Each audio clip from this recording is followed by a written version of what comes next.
Welcome back to Whitt Acres. Today we're going to be doing some cleanup at the garden entrance and whatever else we can fit in.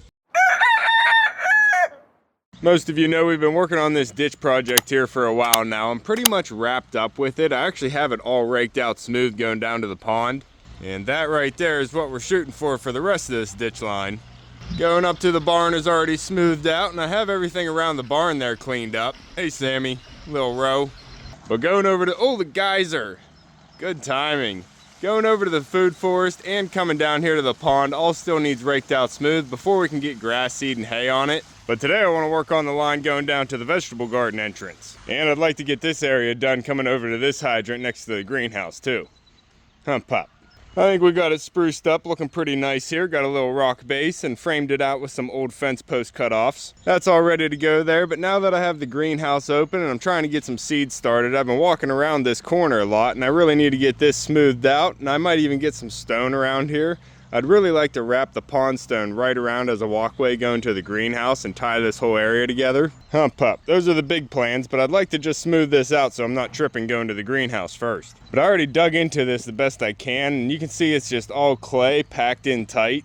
So I've been thinking about it, and I think the best option is to get the tiller out and start breaking some of this up so I can get it raked out smooth. I might dig into the grass a little bit, but I think that's going to be my best option. And that's also the same coming down here to the vegetable garden entrance. This is actually a little bit looser, so it might not be too hard to get it broken up with the tiller. I'll just run one line going up it. But inside the garden entrance here is what I really need to work on. This is all packed in solid clay, and I really don't have a lot of place to put it. But I think the old tiller from my grandpap's gonna be my friend today. It's really gonna help me get all this heavy clay loosened up so I can get it raked out smooth. And this hydrant already came in handy last video. We got some things planted in this first raised bed, and everything is still moist here this morning. We got some compost layered on there, and we ended up planting some onions. Oh, I gotta cover these up. Some of them are poking out after we watered them. I have to get these planted just a hair deeper. Get in there, bud. You too. But we planted about 70 onion starts in here. Half of them were candied onions, and I forgot the other name. It was something like Stratico. The guy said they were supposed to store for a long time, so I went with those for the other half. I'm not too picky, I just want a white onion. But I also got some seed starter mix out, and we planted some greens and peas around the edges here and some peas along the trellis just to get some early greens. Pup, are you eating my garlic? That's my garlic shoots from last year, Pup. Why are you eating my garlic? You're just picking out the fescue. Good boy. Pup, he usually likes to eat the tall fescue. But we got this bed planted. We're just waiting for some things to pop up. And I went through the pumpkin patch a few times already. It's starting to dry up. I got a lot of those leaves broken up. That's looking really good. I did dump about a 40-gallon barrel of ash on here from the wood burner, so that's all mixed in there now. I got that on before the last couple rains, so that's been washing into the soil. But I'm thinking I'm gonna be adding some sand and some gypsum to this and tilling that in before we get the season started. But we're gonna fire the tiller up and see what we can get done. Try and get the garden entrance cleaned up and looking good. Pup. Make the garden safe, bud. Mambos. She laid her third egg yesterday. It was another big one, probably a double yoker. Dabbles.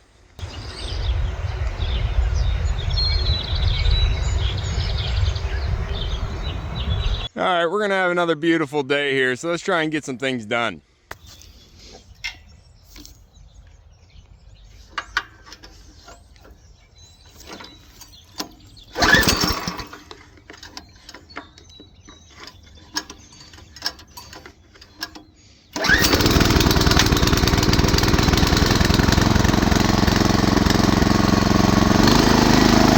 Like new. Pup.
All right, puppy, we're getting some work done. You parched? You need a drink too?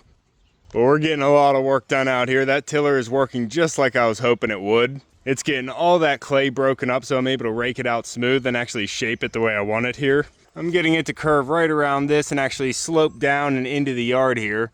I don't want that water sloping towards the ramp. I want it to flow out the yard. But this is looking really good, all smoothed out and raked. And we did get this line all done too. It's looking really nice. There's still a hump here, but it is still going to settle a little bit, so I'm just letting that go for now. But we do have some extra dirt over here that I really don't need, so I am going to have to shovel some of this into the wheelbarrow so I can rake out the rest of it smooth. I don't really need to build it up too much here, so I'm just going to scoop that out and take it away. And we also need to prune back this butterfly bush before it starts putting on its new growth, and we can get some fresh mulch around here before the hyacinths come in. And also fix up the rocks here so we have that nice pollinator ring again. Now, I'm not going to do any mulching in this video, but that is coming up soon. I'm planning on going get a truck bed full so I can start hitting the gardens one by one. So some gardens here get different mulch than the other ones. I do have some natural mulch up there that I've been using on the homestead. And that's what I use to freshen up all the pathways in the vegetable garden. And also up by the pergola garden. But the pollinator ring back here is going to get black mulch, which is going to be a nice accent coming off the black mulch that I'm going to be putting around the pond and the waterfalls here, as well as the ramp bed. And by the patio, we have a small garden I call the poppy bed. That one's going to get black as well. So we are going to have to do that here soon because spring is here and life is coming up in the gardens. And I really want that nice black contrast to the green plants coming up. And once we get that fresh black mulch down, that's really going to bring the spring feeling here to the gardens. Hey fishies, how you doing in there, Goldie Hawn? Got some goldfish with you? Where's all your koi friends? Got some goldfish all over here. Where's the koi and the bass? Oh, there's a bluegill. See somebody. Where's everybody else? Oh, there's Julius. Hey, bud. Getting some waterfall flow. Huh, pup. Now, I do have 3 natural caves in this pond, so the fish can't hide if they want to. And they usually don't like being in the open water on a warm, sunny day like this. That's where floating pond plants come in handy. Hey, guys, you want something to eat? Hold on. I got some koi pellets here.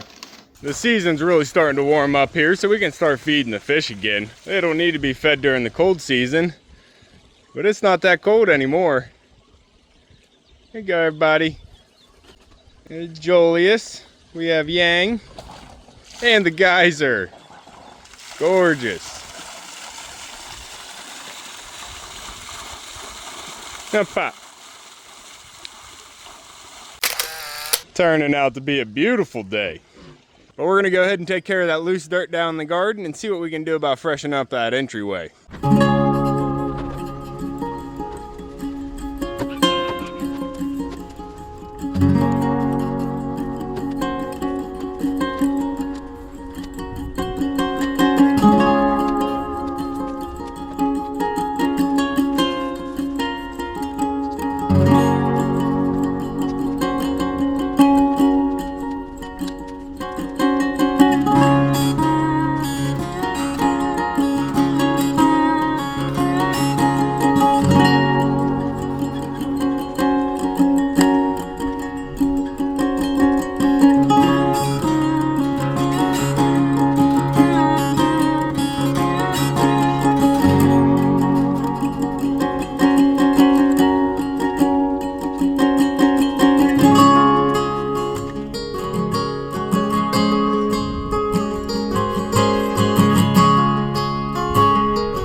Alright, this is feeling so much better coming down into the garden here. Everything's smoothed out. We have the pollinator ring back in place and everything cleaned up and pruned back for the new growing season. And like I said, I am going to fill the pollinator ring with fresh black mulch. And outside here, we're going to put natural wood chips again. So I am going to be picking up that black mulch here in the near future. But I do want to put the natural mulch on the outside again like we did last year. And I already have a big pile of that I can use. I just have to bring it over from the chicken run.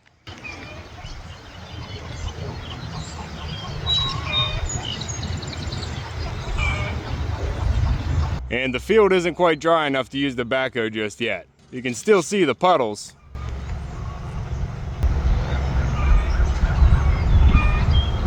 And I'm trying to clean up the mess out here, not make another one. And I also want to get all this dirt smoothed out on the long run going out to the barn and over to the food forest. And I'm going to use the tiller to break it loose again. That worked really well over here, so I'm just going to break it loose with the tiller and use the rake to smooth it all out. There's something very satisfying about grading the ground with a rake. It's just nice to do it by hand. I'm probably not going to record doing all that. That's going to be a pretty mundane task. But I do want to get some fresh wood chips inside the vegetable garden here, at least right inside the entryway and around the pollinator ring, so it looks clean looking in. That'll be like 5 or 6 wheelbarrows, and to finish all the pathways, it's going to be at least double that. So we'll just take this piece by piece and see what we can get done today. And the cabbage seeds that we started are starting to germinate and pop up. We are going to have to thin some of these because we did have pretty good germination, at least on most of them. I tried to get a dozen of each of these, and we did get a dozen germinated here, the late flat Dutch. We have Danish bald head cabbage, and it looks like every cell here germinated as well. And then we're a little bit slow here on the Copenhagen market cabbage, but we're starting to get some germination. I have hope. I have them sitting in the shade right now. They got some morning sunlight as soon as they popped open, but I don't want them getting cooked just yet. So I got them out here in the daylight so they can get nice and strong. But we have a pretty hot sun today, and they are spring plants, so we don't want them getting cooked. And check out how good this is looking right now with that all smoothed out. Wait till it all turns green again. Hump up.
right, this is looking so much better coming into the vegetable garden. We have fresh mulch down, at least in the entryway, going all the way around the pollinator ring. I'll get some black mulch for that. That's going to be a nice contrast accent.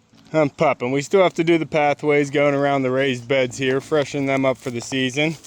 Get these asparagus stalks into the compost and get all these paths freshened up. But I think that's good enough for today. When you have big gardens like I do, you just have to pick at them piece by piece. Now looking down from the pond will actually look inviting coming into the vegetable garden. But whenever you're trying to manage multiple areas of a big garden, you got to take them piece by piece. So we'll get these pathways done in a little bit. And it looks like I need to sprinkle this bed with water again. It'll be nice since we have the hydrant right there.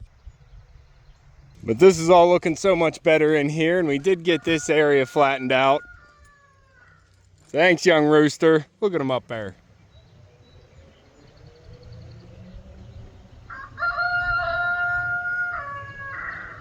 You think you're a big old rooster, don't you?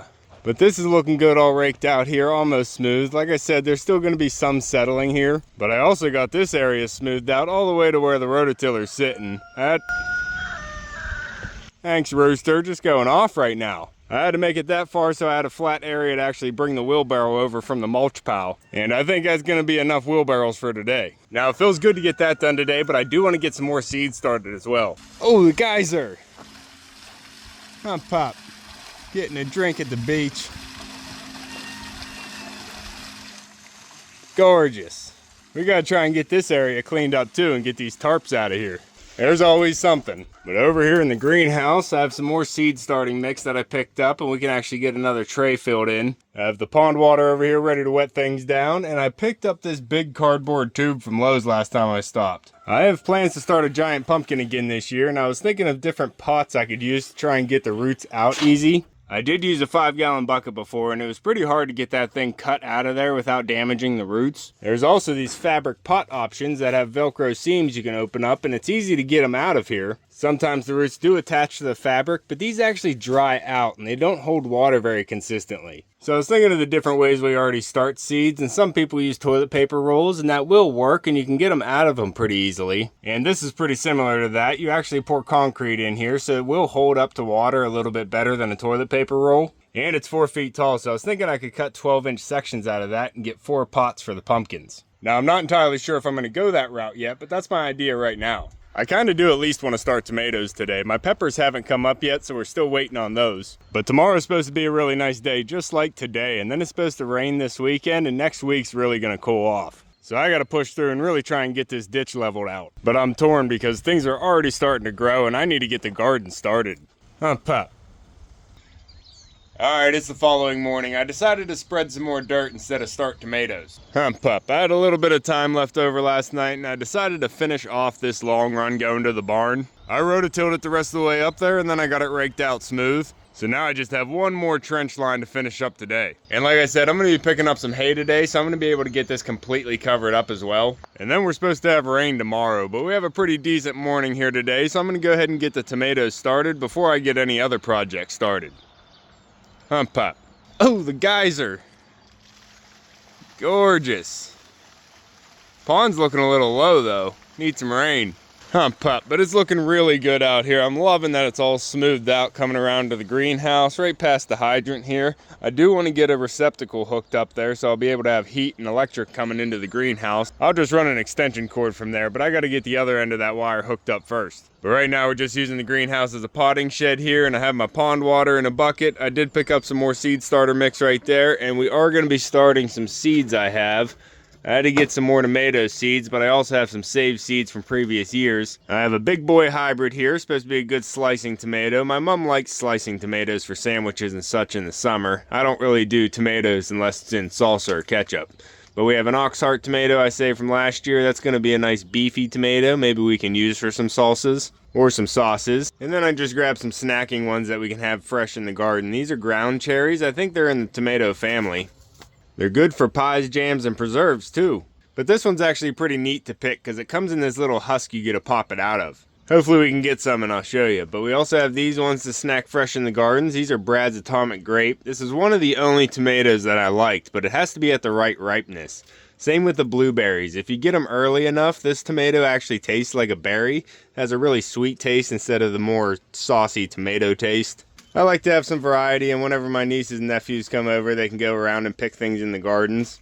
But I just really need a slicing tomato so my mom can make sandwiches in the summer. Now when you're starting tomatoes this early and you're going to be up potting them, you don't want to use a big pot right now. You want to get them started in a smaller pot, maybe these 72 cell trays, because the tomato plant is unique in a way that it actually puts out roots of its stalk, so you can bury the stalk and it'll keep rooting. So as an example, if you started off the tomato plant in something small like this and it grew up, you would have roots in the pot and then you'd have plant matter sticking up above. And as the plant continues to grow, you're going to want to up pot it so the roots can get bigger. Now a normal plant, you would end up planting it the same depth that it's already planted and the roots will get bigger down below. But for a tomato plant, you're going to drop that all the way down in and just have the top 2 leaves exposed. And that's because on a tomato plant, whenever it gets buried, it has a bunch of little nodules on the stalk that'll push out new roots. So tomatoes you bury almost completely, just leaving a little bit of the top sticking out, and that creates a massive root base for the tomato plants. Now other plants can do that, but tomatoes are the main one here in the vegetable garden. But we're gonna go ahead and get this seed starter wet like chocolate cake, and then I can figure out what tray to use. Pup, why are those birds yelling?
I got 6 of each of the ones that we talked about sewn into the tray here, but I have this blank set of 6 and I can't just leave that go. I'm gonna have to sew something in there, so I'll be right back.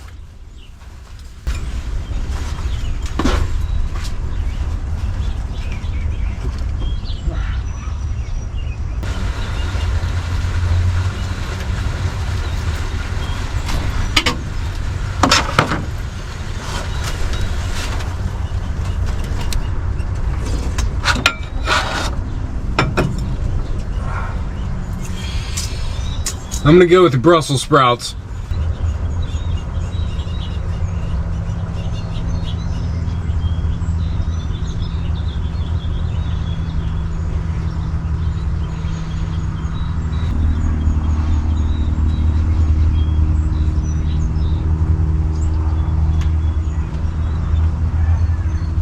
Well, isn't that just a pretty sight? So in the last tray of 6, I decided to just go with some Brussels sprouts. I had some leftover seeds here to use. They're supposed to be sown indoors about 8 weeks before you put them outside, just like the tomatoes, so I figured they'd fit in just fine. I have a spray bottle inside. I'm going to go ahead and mist everything down, mist the lid, and then cover everything up and set them inside until we see some germination. Still nothing on the peppers this morning, but we do have the cabbage outside, and I left it sitting outside all night. Huh, Pop? You listening to the birds? Keeping an eye out for those hawks. Yeah, good boy. Getting all stressed out. My hands are full. My hands are full, Pup. Yeah. But we had a decently warm night, so I left the cabbage out all night so it could get that early morning sun and get conditioned to the weather. Now I'm shooting for a dozen each, so I'm definitely going to have to thin down some of these, but we did have some more germination over here on the Copenhagen market cabbage, so hopefully we can still get a dozen of them too. Huh, Pop? But that's going to be all for this one. Spring is coming in fast, so there's going to be a lot more content here coming as we get the garden started. If you want to keep following along with everything here at Whitt Acres, make sure to subscribe down below. Hit that like button before you leave, and you can see me and Echo on the next one. Thanks for watching.